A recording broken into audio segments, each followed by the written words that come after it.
নমস্কার, welcome to my channel কালচক্র। বন্ধুরা, মা ভবতারিণীর আশীর্বাদে আপনারা প্রত্যেকেই সুস্থ আছেন এবং ভালোভাবে দিন যাপন করছেন। এই প্রার্থনায় আমি প্রতিদিন সকালে উঠে মা ভবতারিণীর কাছে করে থাকি এবং আপনারা আমাকে যে প্রতিনিয়ত ফোন করেন এতে আমার খুব ভালো লাগে, আমি খুব খুশি হই। এই জন্য আপনারা ভাববেন না যে আমি বিরক্ত হই, আমি প্রচণ্ডভাবে খুশি হই এবং আমি চেষ্টা করি আপনাদের সমস্যায় পড়লে সেই সমাধানটা করে দেওয়ার যতটুকু আমার জ্ঞান আছে। তো যাই হোক, মূল টপিকে আমি এখনই যাব। তো যাওয়ার আগে প্রতিদিনের মতন আবার আপনাদের স্মরণ করিয়ে দিচ্ছি, যারা এখনও পর্যন্ত সাবস্ক্রাইব করেননি আমার এই ইউটিউব চ্যানেলটিকে, তারা সাবস্ক্রাইব করুন এবং পাশে দেওয়া বেল আইকনে ক্লিক করুন, যাতে করে আমি যখনই ভিডিও আপলোড করব সাথে সাথে আপনাদের কাছে নোটিফিকেশনটা যায় এবং আপনারা সেই ভিডিওগুলো দেখে উপকৃত হন। আর হ্যাঁ বন্ধুরা, অবশ্যই আমার এই ভিডিওটিকে লাইক অ্যান্ড শেয়ার করতে ভুলবেন না, যাতে অন্য বন্ধুরাও এর দ্বারা উপকৃত হয়। সরাসরি আজকের টপিকে চলে আসছি। আজকের টপিক হচ্ছে, সামনেই শুক্র গ্রহ মেষ রাশিতে প্রত্যাবর্তন করছে এবং এর ফলে 6টা রাশি ভীষণভাবে উপকৃত হতে চলেছে। এই 6টা রাশি কি কি আমি পরপর বলতে থাকব। আপনাদের প্রতিদিনকার জীবন যাদের যাদের এই রাশিগুলোর উপরে নির্ভর করছে তারা সচ্ছলভাবে চলতে পারবেন, আর শুধুমাত্র কিছুদিনের অপেক্ষা। কারণ এই মাসের 24 তারিখে, এই এপ্রিলের 24 তারিখে শুক্র গ্রহ মেষ রাশিতে প্রত্যাবর্তন করছে। তো এই 6টা রাশি কি কি, এই 6টা রাশিতে কেমন ফলদান করবে এবং কি হবে এদের আগামী দিনের জীবন, সেটার উপরেই আমি এখন বলবো। তো প্রথমেই আমি চলে আসছি মেষ রাশিতে। মেষ রাশিতে শুক্র গ্রহ প্রত্যাবর্তন করার ফলে মেষ রাশির জীবনধারা খুব ভালোভাবে অতিবাহিত হবে। আমরা এমনিই জানি শুক্র গ্রহ হচ্ছে লক্ষ্মী দেবীর সাথে সরাসরি যুক্ত, অর্থাৎ তিনি হচ্ছেন লক্ষ্মী দেবীর উপাসক। শুক্র গ্রহ আমাদেরকে বিলাসিতা এবং জীবনে খুব আনন্দ দিতে সাহায্য করে। তো এই মেষ রাশিতে ভীষণভাবে যারা মেষ রাশির যারা মানুষ তারা বিলাসিতা লাভ করবে, আনন্দ উপভোগ করবেন 24শে এপ্রিলের পর থেকে। যাদের জমি জমা হচ্ছে না, যারা চিন্তা করছেন জমি কিনবো কি কিনবো না, হ্যাঁ বন্ধুরা, আপনারা জমি জায়গা কিনবেন এবং আপনাদের বাড়িরও যোগ চলে এসেছে। এই শুক্র গ্রহ এগুলো দেয়। মেষ রাশির বাড়ি গাড়ি এবং অর্থবাক্য ভীষণ ভালো হতে চলেছে 24শে এপ্রিলের পরের থেকে। তো এইবার আসছি মেষ রাশির পরে মিথুন রাশি। মিথুন রাশি হচ্ছে বুধের রাশি। যেহেতু মঙ্গল গ্রহের সাপোর্টে শুক্র গ্রহ আসছে, অর্থাৎ মেষ রাশিতে আসছে, মেষ রাশির অধিপতি গ্রহ মঙ্গল, সেই কারণে এই শুক্র গ্রহ মিথুন রাশিকে চমকপ্রদ ফলদান করবে। যারা মিথুন রাশির ব্যক্তি, যাদের সামনে রেজাল্ট বেরোবে তাদের রেজাল্ট খুব ভালো হবে। যারা প্রতিযোগিতামূলক পরীক্ষায় বসতে চলেছেন বা বসেছেন, যাদের রেজাল্ট বেরোবে তারা চমকপ্রদ রেজাল্ট পাবেন। চাকরি আপনাদের আসবে এবং চাকরি হবে এই শুক্র গ্রহ 24শে এপ্রিলে মেষ রাশিতে আসার ফলে। আপনাদের ভাগ্যের দুয়ার খুব ভালোভাবে খুলে যাচ্ছে। কর্মক্ষেত্রে আপনারা ভীষণভাবে উন্নতি লাভ করবেন।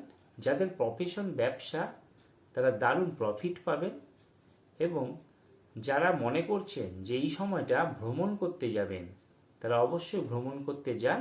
ভ্রমণেও আপনাদের ভগবানের কৃপায় ইনকাম বৃদ্ধি পাবে। এইবার আসছি কর্কট রাশি। কর্কট রাশির উপরে শুক্র গ্রহের পুরো আশীর্বাদ বর্ষিত হবে মেষ রাশিতে 24 তারিখে যখনই শুক্র গ্রহ প্রত্যাবর্তন করবে। কর্কট রাশির জাতকরা প্রচণ্ডভাবে তাদের সম্মান বৃদ্ধি পাবে। যাদের সম্মান হারিয়ে গেছে, এতদিন ধরে যারা মন ভেঙে পড়েছিলেন, যারা বাড়ি থেকে বেরিয়ে কোনো কাজ একটা করব কি করব না এরকম দ্বন্দ্বের মধ্যে ছিলেন, তাদেরকে বলছি আপনাদের কাজের দরজা খুলে যাবে 24 এপ্রিলের পরের থেকে। যদি কোনো বন্ধু বা ভাইয়েরা প্রতিযোগিতামূলক পরীক্ষায় বসতে চায় তো আপনারা বসতে পারেন, আপনাদের পাস হবে। এবং যারা ভাবছেন যে চাকরি করব কি করব না, তাদের চাকরির যোগ পুরোপুরি এসে গেছে। এছাড়াও যেসব কর্কট রাশির যারা ব্যক্তি আছেন তাদের বিবাহের যোগও পড়ে যাচ্ছে এই 24 এপ্রিলের পরের থেকে। যারা মনস্থির করছেন যে এবার আমরা বিয়ে শাদী করব, তো আপনারা করতে পারেন, আপনাদের বাধা মুক্ত হচ্ছে। কর্কট রাশির পরে আসছি ধনু রাশি। তো ধনু রাশির জন্য একটি বড় সুখবর আছে। সেই সুখবরটি হলো যে ধনু রাশির যারা ব্যক্তি তাদের হাতে লটারি প্রাপ্তির যোগ আছে। আপনারা একবার লটারি কেটে দেখতে পারেন, কারণ ধনু রাশির লটারি ভাগ্য খুব ভালো আসছে এই শুক্র গ্রহের প্রভাবে। এছাড়াও যেসব ব্যক্তিরা প্রতিযোগিতামূলক পরীক্ষা দিচ্ছেন তাদের পরীক্ষায় পাশের সুযোগ আসছে। যারা চাকরি করব মনস্থির করেছেন তারা যে কোনো জায়গায় চাকরির অ্যাপ্লিকেশন করুন, আপনাদের চাকরি হয়ে যাবে। যাদের মাধ্যমিক হাই সেকেন্ডারি রেজাল্ট বেরোচ্ছে তাদের পাস নিশ্চিত। এছাড়াও যারা মনে করছে যে আমাদের একটা বাড়ি করতে হবে বা জমি কিনে রেখে দিয়েছেন, বাড়ি করতে পারছেন না, তাদেরও বাড়ি করার সুযোগ আসবে। এছাড়াও যাদের চিন্তা করছেন যে জমি জমা কিনবে, তাদেরও জমি জমা কেনার সুযোগ তৈরি হয়ে যাবে এই 24 এপ্রিলের পরের থেকে। এইবার আসছি আপনাদের কাছে মকর রাশি। মকর রাশি এটা হচ্ছে মকর রাশির অধিপতি গ্রহ হচ্ছে শনিদেব। আর শনি শুক্র এরা হচ্ছে পরস্পর বন্ধু। তো একটা বন্ধু চায় সবসময় আর একটা বন্ধুর কি করে উপকার হয়, তাই মকর রাশির ভাগ্য সব থেকে ভালো হতে চলেছে। মকর রাশি শুক্রদেবের পুরো আশীর্বাদটাই পাবে। তাদের বাড়ি গাড়ি সম্পত্তি টাকা পয়সা উত্তরাধিকার সূত্রে কিছু প্রাপ্ত যদি থাকে সেগুলো তাদের ফিরে আসবে। যারা ভাবছেন যে ব্যাংক লোন পাবো কি পাবো না, তাদের ব্যাংক লোন এবার হয়ে যাবে। আর যারা ভাবছেন যে অর্থ আমার হাতে একদমই থাকছে না, তো তাদের অর্থ আসবে এবং হাতেও থাকবে। এছাড়াও আপনারা যদি কোনো ঝামেলায় যুক্ত হয়ে থাকেন, মকর রাশির ব্যক্তিরা কোনো রকম কোনো ঝামেলায় জর্জরিত হয়ে যাচ্ছে যদি হয়ে যেয়ে থাকেন, তো সেই ক্ষেত্রে আমি বলছি আপনারা ঝামেলা মুক্ত হবেন। যদি গুপ্ত শত্রুতা বৃদ্ধি পেয়ে থাকে আপনাদের জীবনে, সেই সব ঝামেলা ঝঞ্ঝাট সমস্ত কিছু বিদায় নেবে এই 24 এপ্রিল শুক্র গ্রহ মেষ রাশিতে প্রবেশ করার পরই।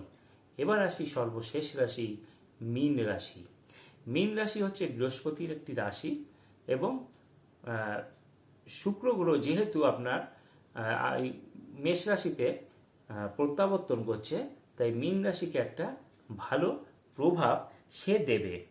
সে যেমন মীন রাশির অনেক ক্ষেত্রে দেখা গেছে যে অমীমাংসিত কাজ এখনো হচ্ছে না, কারো জীবনে কোর্ট কাচারি এগুলো হয়েই রয়েছে, মীমাংসা ফল পাচ্ছে না, তারা কিন্তু ফল পাবে। এছাড়াও যারা মনে করছেন যে আমার মানসিক অশান্তি হচ্ছে, মানসিকভাবে আমি স্থির হতে পারছি না, আমি কোনো কাজ মন দিয়ে করতে পারছি না, 24 এপ্রিলের পর আপনাদের সমস্ত কাজের বাধা দ্রুত গতিতে সম্পূর্ণ হয়ে যাবে। সম্পূর্ণ হয়ে গিয়ে আপনারা কাজে মন দিতে পারবেন। চাকরি প্রার্থীরা চাকরি পাবেন। যাদের বাড়ি ঘর নেই, এতদিন ভাড়া বাড়িতে আছেন, তারাও একটা বাড়ি করার স্বপ্ন দেখতে পারবেন এবং গাড়ি বাড়ি সব আপনাদের কাছে আসবে। আপনারা একটু চেষ্টা করুন, দেখবেন এই শুক্র গ্রহ আপনাদেরকে প্রচণ্ডভাবে আপনাদেরকে সাহায্য করছে এবং আপনারা সম্পত্তির মালিক হয়ে উঠছে। তো বন্ধুরা, এই ছিল আজকের টপিক। আবার আগামীকাল আর একটি টপিক নিয়ে আমি আসব। আপনাদের উপকারে এগুলো লাগবে, আপনারা মন দিয়ে শুনুন। হ্যাঁ বন্ধুরা, আবার বলছি, আবার আপনাদেরকে স্মরণ করিয়ে দিচ্ছি, প্রতিদিনের মতন যারা এখনো পর্যন্ত সাবস্ক্রাইব করেননি, শুধু চ্যানেলটিকে শুনে যাচ্ছেন, তাদের বলছি বন্ধুরা, আপনারা সাবস্ক্রাইব করুন এবং পাশে দেওয়া বেল আইকনে ক্লিক করুন, যাতে করে আমি যখনই নতুন ভিডিও আপলোড করব সাথে সাথে আপনাদের কাছে নোটিফিকেশন পৌঁছায় এবং আপনারা এগুলো শুনে উপকৃত হন। এবং অবশ্যই বন্ধুরা, আমার এই ভিডিওটিকে লাইক অ্যান্ড শেয়ার করতে ভুলবেন না, কারণ আপনার একটা লাইক অ্যান্ড শেয়ার যেমন আমাকে উদ্বুদ্ধ করে, তেমনি অন্য একজন শুনলে পরে তারও জীবনে একটি বেঁচে থাকার নিঃশ্বাস প্রশ্বাস তার মধ্যে একটি উজ্জীবিত হতে পারে। তো বন্ধুরা, আজ এই পর্যন্ত। আবার আসবো নতুন একটি টপিক নিয়ে আগামীকাল। ধন্যবাদ।